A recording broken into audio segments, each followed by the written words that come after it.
What's up, guys? Teddy Cornwell here. Welcome to the fucking Underdog Talk. And there's just something about the Underdog. Today we have an absolute beast on the Underdog Talk, a pro football player. Ladies and gentlemen, this guest has been one of the breakout stars on the second season of the hit Netflix show Too Hot to Fucking Handle. The 6'5", 250-pound defensive end has attracted legions of fans from all over the world. I just gotta add, this man has some goddamn good highlights. And now, a pro boxer, ladies and gentlemen, the big fella Chase DeMoor in his car. What's up, bro? How you doing today, man? I'm doing so good. After that intro, I'm feeling real good about myself. Hey, maybe the next boxing match I can fucking walk you out, big dog. Yeah, man, let's do it. If you're around. Oh, man. And bro, I just got to start this. I've had this on my fucking mind all day. What the fuck were you wearing when you walked out for your first fight? And that is no disrespect, because I fucking loved it.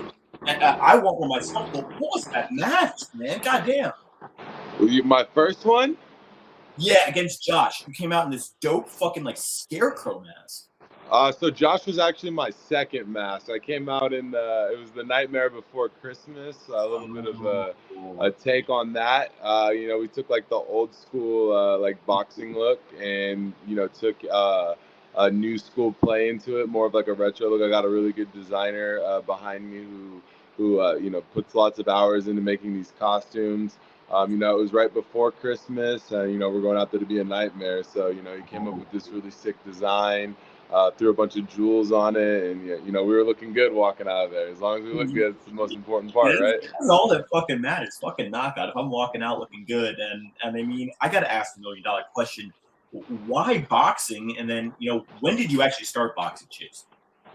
Boxing is one of those things that it's like, you just take on new challenges. I think, everything I've done at the highest level, whether that's, doing television on Netflix, playing football at a high level. I think that, boxing is big right now, especially in like the celebrity influencing world. So, I got an opportunity to start boxing, last, end of June, basically July is when I, put the gloves on. And started taking it, for real. And I think that, my first fight being on pay-per-view against Corey Wharton on the Social Gloves card, I got bit by that boxing bug, and I had a lot of fun doing it. The preparation, getting ready for these fights, and just going through the process of doing these things. It's an unreal feeling. Half of you is excited to get out there, the other half of you is like, what the hell am I doing? So. And speaking of that TikTok, you are the greatest crossover boxer, right, brother? Now I gotta ask. People are kind of shitting on that TikTok boxing, and now I think there's some really goddamn good boxers in that. So why do you think people are not taking this TikTok crossover boxing seriously, Chase? A lot of these accounts too, like if you look at who's making it's really the same people. It's probably a group of like 60 or 70 people, but they make multiple accounts to make it seem like that, they talk a lot of shit behind crossover boxer, but here's the facts. Like the thing about it is like crossover boxing and mainstream boxing, they're two entirely different things, and you need two entirely different outcomes out of both of them. Mainstream boxing, it's no secret, it was a dying sport. It was dying out. UFC was kicking its ass. Everybody cared more about the UFC. It was more entertaining. Jake Paul started the movement, along with these other, Austin McBroom, the Social Gloves aspect. Promoting boxing in the influencing world, connecting it to the new generation, the new youth. So I think that boxing needs both of it. It needs like that influencer hype behind it to bring like these new fans in, but it also needs that other pro side to help balance it, to keep the sport serious. And I think that people can say what they want about crossover boxing, but at the end of the day, crossover boxing is what saved the sport. So. Yeah, Jake Paul did fucking bring a name. Chase DeMoor fucking brings the fucking name. And you have a match coming up, right, Chase? Yeah, I do. I have another one coming up here in March on the next Misfits card. I can't really announce the opponent yet because it's still in negotiations, but it's arguably going to be the toughest opponent to ever, come into crossover boxing. So it'll be a good time. Wow. And I mean, obviously, I'm interested how the fuck you got into boxing, but obviously, you started out with TikTok and football, and then went on to Too Hot to Handle. So, was football your kind of your first passion, and is this what you saw yourself doing for your career, Chase? Not that you don't do it now, but how you're going to make Yeah, it for yourself. yeah. I mean, like, it all started with, I was in college playing football. I had this girlfriend at the time. We were together for, 5, 6 years, and right when we broke up, I, was trying to get to the NFL.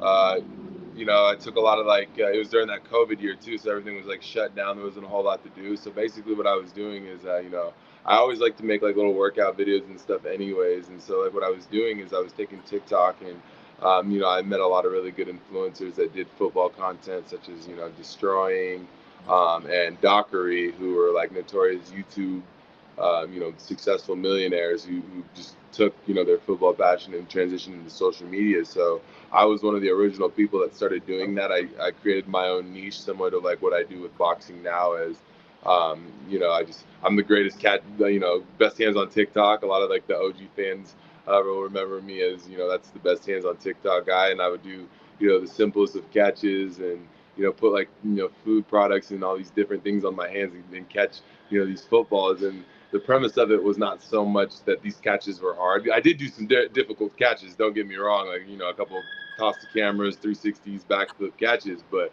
some of the simple catches, did so much better because raised controversy. You'd have these kids on TikTok that would just talk about it all the time, and all it really did was play in your favor, because it's like whether it was good or not, people are just like, oh, look at this, and look at this kid catches, like I could do this. And it's just like people kind of, you build like a reputation, people know you as the best hands on TikTok. It becomes more of like a meme than anything. And it started with that. The videos got out there. I'm not a bad looking chap either, so it eventually got into the hands of Netflix.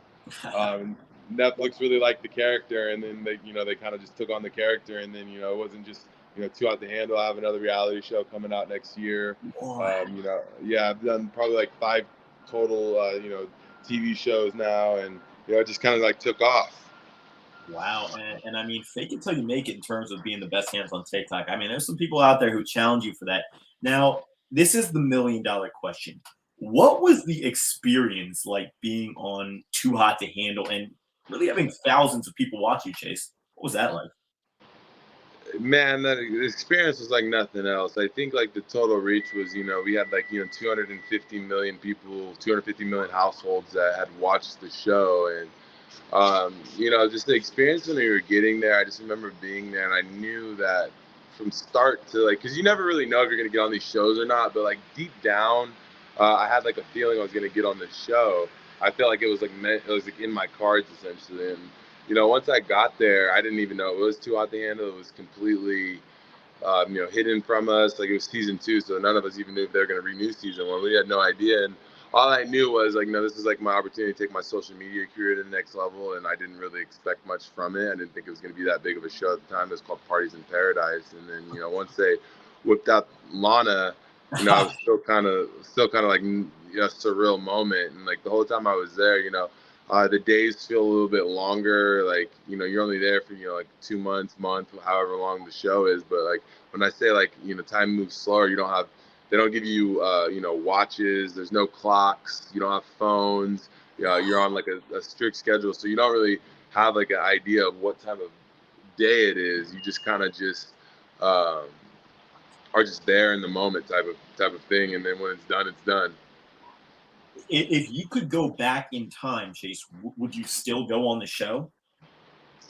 I mean, if I obviously, like it's helped me. It was a part of my story. I'm a big believer that I would never go back in time and change anything. Maybe just I go back in time and feel a couple things twice, but I wouldn't change it for the world. It was the best thing that ever happened to me. So and I get forever to be Too Hot to Handle Chase. And so like haters can say what they want, but that's the title to have. Hey, that is a fucking title. I like it, and I mean, you've stolen a lot more girls from me personally. I mean, all the girls seem to be fucking into you, brother. And something about you that really interested me is the past makes you. And obviously, one thing that really stood out to me about you is your upbringing. because obviously, it made you who you are, and you lost your dad when you were 10 years old, and you were raised with your mother, and you talk about how she had an abusive husband at the time. So, I mean, what did you learn about yourself, specifically in this situation, Chase?